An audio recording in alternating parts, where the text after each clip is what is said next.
minsan kasi ang akala natin backslider yung hindi umaten. Okay?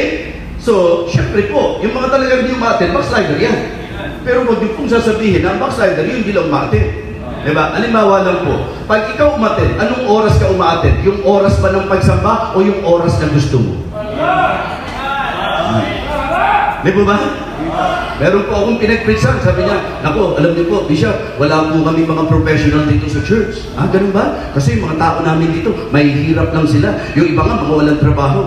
Ay, sabi ko, alam niyo, sa lahat ng mga churches, ang daming professional. In fact, mga ano sila, mga commerce. Oo, mga commerce, graduate. Anong commerce? Mga late commerce. Tuwing may service, late. Ah, yan ang mga professional. Wala na to say, umatin ka nga. Di ba? Parating kay Cain po yan eh. Anong problema ni Cain? Ang problema ni Cain, nagbigay nga,